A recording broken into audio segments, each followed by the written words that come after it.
Hai Hai. Asik. Aku Ocan. Aku Ojan. Aku Aisyah. Aku Gracia. Nah, kita ini dari Duta Anti Narkoba Kota Samarinda. Nah, kebetulan hari ini kita lagi ada di Aksara Kopi dan Buku. Ya, rock and roll.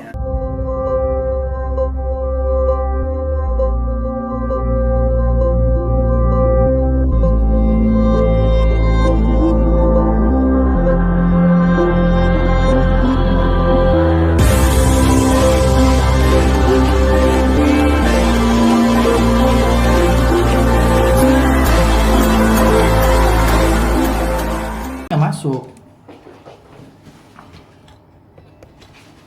Kita bikin berapa menit? Kalau bisa jangan lama-lama. Berapa menit? Jangan sebentar-bentar juga ya, 10 10 menit. atau 15 sih. 10. Apa ini yang paling bawah kalau nggak kebaca? Pahit. Oh iya kopi. Belum dicot. Cocok. Lihat dulu. Aku nggak bisa duduk dong, guys. Aku kepepet sekali. Ini calon duta wisata kita, guys. Asem. Oke, hai guys. Hai. Hai. Kayak garing banget ya. Iya. Ulang. 1, 2, 3. Hai guys. Asik. Aku Ocan. Aku Ojan. Aku Aisyah. Aku Gracia. Nah, kita ini dari Duta Anti Narkoba Kota Samarinda. Nah, kebetulan hari ini kita lagi ada di Aksara Kopi dan Buku. Ya, rock and roll. Nah, hari ini sebenarnya kita mau bikin diskusi soal narkoba. Nah, Benar. namanya itu adalah Chance. Ya. Cerita anti narkoba Samarinda. Samarinda gitu. Nah, terus kemudian kita juga udah sama Gracia, ya kan, sama Alisa juga di sini. Mereka ini anak-anak mudanya Samarinda yang Peduli ya. sangat peduli sekali ya sampai hari ini mau datang gitu kan. Dan spesial banget hari ini kita kedatangan Fauzan yang paling cakep, Paling Ding, ding, gagah. ding, ding. Oke, dia adalah Duta Anti Narkoba Kota Samarinda tahun 2019 gitu. Nah, Ya. di sini kita jelasin sedikit dulu kali ya. Boleh. Boleh. Apa sih Chance itu dan kenapa kita buat Chance gitu kan? Nah, jadi sebenarnya tujuan dari Chance ini adalah cerita narkoba ini untuk nge-share gitu loh. Kita mau cerita aja sama teman-teman kalau misalnya kita pengalamannya soal narkoba itu kayak gini gitu, dan supaya bisa terhindar tuh begini, dan misalnya sudah pakai pun nanti cara untuk kembalinya itu kayak gini gitu melalui cerita ini gitu. Ya. Sebenarnya gitu. Dan Ya. sebelum ini kan kita juga udah buat yang namanya GANS ya. Betul. Gerakan narkoba itu road ke kampus-kampus gitu. Nah, jadi tunggu aja dan selanjutnya. Nah, kalau gitu langsung aja aku mau, karena dari tadi Alisa sama Gracia kan gitu aja nih. Mereka sudah memendam rasa, guys. Dia banyak mau disampaikan. Coba kalau dari mana dulu? Alisa atau Gracia? Yang ujung dulu. Oh, Oke, iya, dari Kak Kres. Kak Kres, gimana sih pengalaman Anda dengan si Maker? Enggak, maksudnya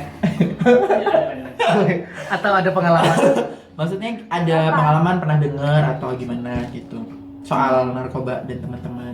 Peredarannya gitu ya. Bisa. Kalau dari saya sendiri sih ada salah satu kejadian gitu kan, tetangga sendiri, bahkan salah satu ya lumayan deket lah, saudara deket gitu.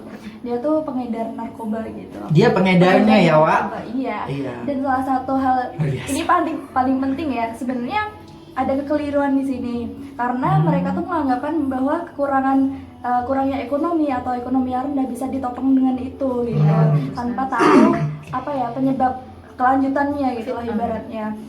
Dia kurang, mungkin pengetahuan yang kurang atau pendidikan yang kurang, dan juga apa ya, mengikuti sosialisasi yang kurang gitu kan, salah satunya. Makanya di sini kita lebih-lebih lah ikut sosialisasi kayak gini kan, Ya, Chance tuh, kayak GANS tuh sering-sering aja dengerin gimana sih caranya narkoba ini bisa sampai ke pasaran, gimana sih caranya menghindari narkoba kayak gitu. Bahkan keluarga terdekat pun sebenarnya orangnya pendiam gitu kan. Oh. Tapi ternyata diketahui bahwa dia pengedar Pengedarnya ya, narkoba. diam-diam menghanyutkan ya, Wak? Menghanyutkan dan terhanyut. Iya. Ya. Diam-diam Jadi- tuh mencurigai juga ya. Banyak. Jadi dia dari kalangan ekonomi yang Nah. kurang gitu kan, Pendidikan. kurang lah ya, terus pendidikannya Pendidikan. juga kurang dan akhirnya mau menutupi ekonominya ini supaya hidupnya lebih sejahtera. Tujuannya kan iya, begitu, iya. jualan narkoba, jebul-jebul malah ketangkep. Ya kan? Ketangkep deh. Ketangkep nggak nih tapi? Tangkap. Ketangkep. Iya. Oke. Karena ini sebenarnya kesadaran diri kita kan, kita udah tahu bahwa narkoba itu berbahaya gitu. Nah, Ya. gimana sih caranya buat generasi muda sekarang ini buat terhindar kalau misalkan pengedarnya aja nggak bisa ditangkap, ya gimana lagi kalau misalkan kita apa ya ibaratnya nggak bisa nangkep itu, kepedulian kita sendiri kurang, ya udah tersebar kemana-mana gitu. Dan dari Iya. itu makanya kita untuk berani melaporkan tuh penting gitu. Jadi harus berani guys. Berani. Jangan takut untuk Lapor. lapor. Lapor. Gue laporin bapak lu. Elang. Elang. Oke, jadi kalau menarik ya, jadi Iya. ternyata emang beberapa orang kalau yang di Ah. daerahku juga gitu, mereka jualan itu karena tujuan untuk dapat duit lebih banyak Sama sih, gitu Kak. kan. Karena mungkin modalnya kecil kali ya. Aku juga Iya, tahu kan modal harga kecil. pasarnya gimana gitu, tapi tujuannya memang untuk meningkatkan ekonomi, Iya. jebul-jebul malah ditangkep, keciduk, malah habis duit lebih banyak ya Iya. kan. Gitu. Kalau dari Alisa ada ceritanya? Kalau saya sih hampir sama ya sama Kak Kresia dan Kak Ocan juga. Beberapa, apalagi di daerah saya. Sebenarnya pengedar narkoba tuh di sana banyak. Banyak ya, Wak? Banyak. Laut kan ya. Laut, iya. Jadi tuh kalau untuk di daerah saya ada salah satu yang baru ini ketangkap tapi baru keluar juga. Sekitar ada 6 bulan sih di penjara di Bontang. Di penjara, ya? Di Bontang di penjara. Itu dia memang untuk masalah pergaulan kurang Gimana nih? kurang baik juga gitu. Oh, jadi terlalu lingkungannya. Tapi sebenarnya lingkungan yang bebas gitu ya. saya pantau sebenarnya kalau dilihat dari keluarganya tuh keluarganya nggak bahagia sih. Maksudnya Bukan dari yang broken home bukan dari gitu broken kan. home, cuman karena memang dari background keluarganya yang keduanya itu sangat sibuk, kerja semua, nggak ada yang perhatiin gitu, Oh, jadi kurang perhatian. kurang perhatian gitu. Akhirnya Cuman, dia ke lingkungan. ke lingkungan yang tidak Salah. baik, yang salah. Jadi dia Jadi baru pengawasan dari keluarga juga penting. pengawasan Iya, dari keluarga penting. sangat penting. Jadi tapi dia pakai aja. Make untuk kalau untuk pengedar sih saya rasa enggak. Dia Oh, dia make dia nyoba-nyoba. beli-beli gitu ya? Dia beli. Dia Banyak nyoba. yang dicobain gitu.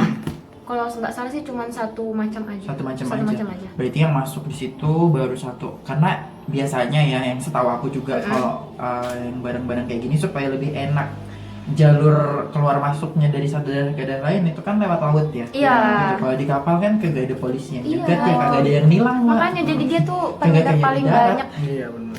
Jadi itu udah lama tuh pakainya. Dia sih kayaknya baru-baru aja pakai baru Baru-baru kan baru langsung tahun kemarin. ketangkep ya? Langsung Tapi ketangkep. untungnya dia pemakai kan, bukan pengedar. Bukan pengedar, tapi Kalau kalau pengedar banyak banget, Kak. pengedar banyak. Ya? Banyak Tapi itu masyarakat gimana Nah, sebenarnya? Tahu itu aja. yang sangat sayangkan masyarakat itu kurang Cuek gitu cuek ya? banget gitu ya.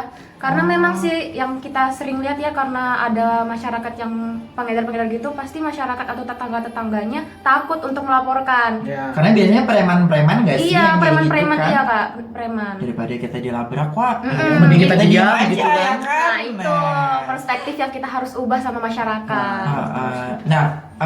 Jadi ada kesimpulan baru nih. Tadi kalau dari Kak Kresia itu kan dapatnya untuk memperbaiki ekonomi gitu kan, dan dia mengedarkan gitu. Dan terus kalau dari Alisa ini dia coba-coba dan terus stigma masyarakatnya lagi gitu yang harus di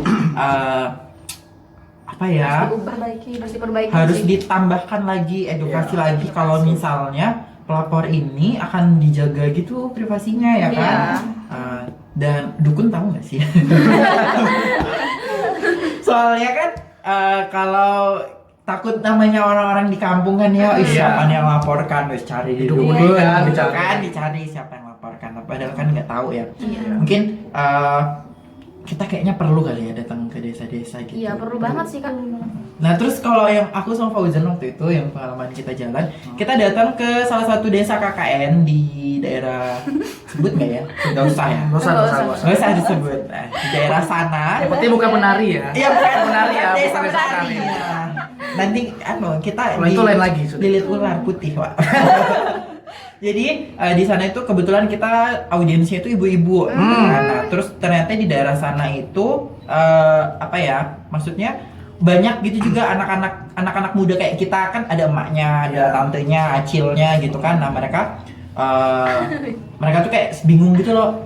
Keponakanku pakai ini gitu. Kalau nggak dikasih sakau, kasihan gitu. Kadang pukul-pukul, kadang ngamuk-ngamuk kan. Kayak orang kesurupan, di rukiah nggak sembuh-sembuh. Nah, yang tadi sakau, Iya. Jadi dia akhirnya pas kita sampai sana kita bilang lah, ibu pernah dibawa ke rehab belum gitu. Wah, di rehab tuh apa? Nanti ditangkap polisi nggak kayak gitu. Nah, ternyata banyak ibu-ibu atau orang-orang di desa tuh yang nggak tahu kalau misalnya pada saat kita udah, bukan kita ya, ada yang pakai itu harusnya direhab gitu kan ya. Iya, bukan direhab, bukan dilaporin. Nah, kalau udah yang kayak ini bandelnya kebangetan nih, dikasih tahu nggak bisa gitu kan, baru laporin gitu. Tapi kalau misalnya yang baru pakai kayak tetangga kayak gitu, atau teman-temannya Lisa gitu yang pakai, atau temannya Kak Kres gitu pakai, dikasih tahu aja kalau kamu nggak bakal bisa berhenti dengan sendirinya gitu kan, karena emang susah kan, kalau udah pakai kan bakal kecanduan terus gitu. Ayo rehab gitu, nanti dibantu gitu kan. Kalau di rehab itu kan sebenarnya kayak kita dibantu untuk pulih gitu, dan itu nggak bayar. Semua rehab itu gratis kan ya, karena udah difasilitasi sama negara gitu. Dan ibu-ibu di sana langsung waktu itu kayak, oh ternyata bisa ya direhab kayak gitu. Terus kalau di sini gimana, di sini gimana gitu. Nah, untuk kota Samarinda sendiri itu teman-teman bisa langsung datang aja ke puskesmas ataupun di rumah sakit kan ya. Rumah sakit yang ada di Samarinda itu bisa semua nanti di situ untuk rehab gitu. Nah, untuk misalnya mau lebih amannya lagi, datang aja ke BNN Kota Samarinda. Gimana guys itu alamatnya? Di mana? Di Jalan Anggur. Ya, Jalan Anggur yang kantornya itu tinggi paling menjulang. Iya. Naik tangga ya. Kalau masuk sebelah kanan. Anggur sebelah kanan ya. Sebelah kanan. Iya. Masuk Anggur sebelah kanan, nah di situ teman-teman bisa langsung datang ke situ aja, dan itu benar-benar dijamin privasinya terjaga. Dan terakhir di tahun 2019 kemarin aku ada baca infografisnya kalau ada sekitar 17 atau 19 ya milenial yang penyalahguna yang umurnya itu masih kayak kita ini, sekitar 17 atau 19 orang gitu. Kalau aku salah, lihat di IG-nya BNN Kota Samarinda aja ya, promosi lah. Ya, di BNN Kota Samarinda, di IG-nya, di info BNN Kota Samarinda, di situ mereka ada rilis berapa milenial yang yang ikut di rehab gitu. Dan alhamdulillah cukup banyak ya. Banyak. Maksudnya dari sekian banyak yang kena, angka 10 lebih itu sungguh sangat luar biasa gitu bagi mereka. Dan dari situ banyak orang tua juga yang support gitu. Jadi mereka pergi rehab itu nggak sendiri guys. Gitu. Jadi harus ada yang mendampingi ya. Mendampingi, istilahnya itu bertanggung jawab. Bertanggung jawab atas kita gitu kan. Misalnya nanti Paujan yang di rehab, beneran ya? Enggak ya? Jangan. Oke. Kalau Paujan yang direhab gitu kan, nanti harus ada walinya ya. Misalnya aku, kakaknya atau saudaranya nanti yang jadi wali. Misalnya nanti kalau Paujan habis direhab, itu kita yang jaga Paujan di rumah gitu. Untuk jaga lingkungannya lagi, jaga pergaulannya. Jadi jangan sampai nanti Paujan habis direhab terus kita lepas lagi kan, lagi pakai lagi gitu. Terus kalau rehab itu sekali 2 kali boleh balik lagi ke tempat itu. Tapi kalau udah yang ketiga kali atau yang keempat kali itu udah dilempar jauh banget, nggak di daerahnya dia lagi, tapi udah kayak diasingkan banget gitu di jauh. Istilahnya pelesiran dulu lah ke sana ya kan, pinggiran dulu. Nah, terus Paujan nih sekarang cerita waktu itu kan kita pernah ke Balai Rehab Tanah Merah yang ada di Samarinda nih, Balai Rehab Tanah Merah gitu kan.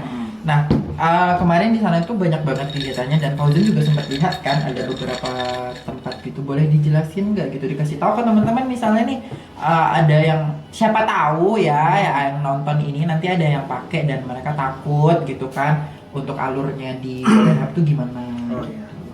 Nah, kalau di Balai Rehab sendiri, kayak tadi kan kita udah jelaskan.